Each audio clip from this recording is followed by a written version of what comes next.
Otros tipos de mercados de valores que existen dentro de este tipo de concepto es, por ejemplo, el mercado de acciones o los famosos stocks.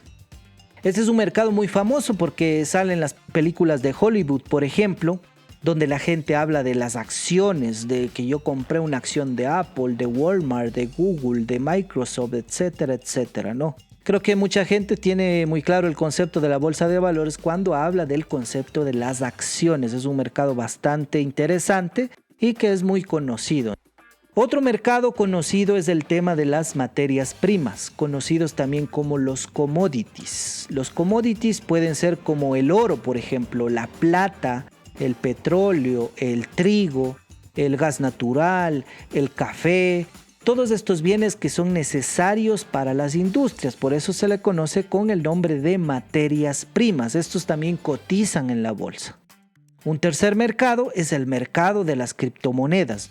Este mercado es cada vez más conocido debido al auge que ha tenido el Bitcoin en los últimos años, donde se encuentran, claro, las monedas digitales principales como el mismo Bitcoin, el Ethereum, que son las más representativas, ¿no? Que es las que más se conocen a nivel mundial. El cuarto tipo de mercado es el mercado de los índices bursátiles. Los índices o paquetes de un conglomerado de acciones pueden ser, por ejemplo, el Standard & Poor's 500 o el S&P 500, S&P 500, que son las 500 empresas de los Estados Unidos, las principales 500 empresas de los Estados Unidos. Por ejemplo, ese es un índice bursátil. Tenemos el IBEX 35, que es el principal índice bursátil español, por ejemplo, o el DAX alemán o el Nikkei japonés, que son, en este caso, índices bursátiles. Otro tipo de mercado, el número 5, son los bonos. Estos bonos son los bonos del gobierno, que básicamente son emisiones de deuda por parte de los gobiernos, que también se las puede operar y hacer trading con ellos, ¿no? También se puede operar a través de este tipo de mercado de los bonos, ¿no? Que son las deudas que tiene el Estado y que obviamente pues lo emiten para poder obtener liquidez. Otro de los mercados que se puede trabajar es el mercado de los derivados financieros, y dentro de este mercado de los derivados financieros están justamente los tres mercados que vemos a continuación: los ETFs, los CFDs y los futuros. Los ETFs o Exchange Trade Funds o fondos cotizados son instrumentos que imitan los movimientos de determinados activos. Por ejemplo, el ETF del oro, que consiste en un contrato sobre el precio del oro y poderlo operar a partir de allí.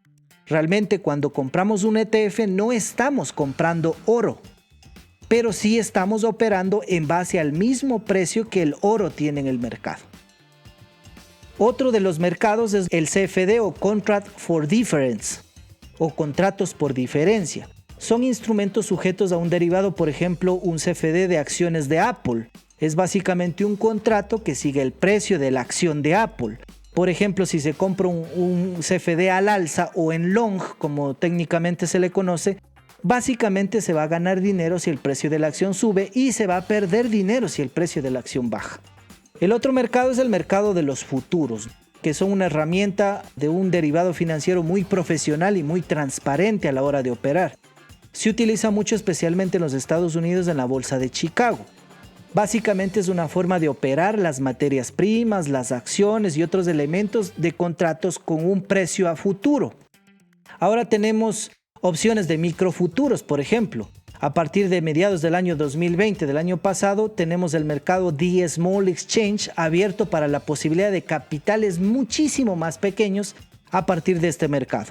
Antes se hablaba de que el mercado de futuros era para personas con grandes capitales que sobrepasaban los $100,000. Hoy, con el tema de los microfuturos y con The Small Exchange, ya podemos abrir cuentas desde $100 y poder empezar a operar este tipo de mercados.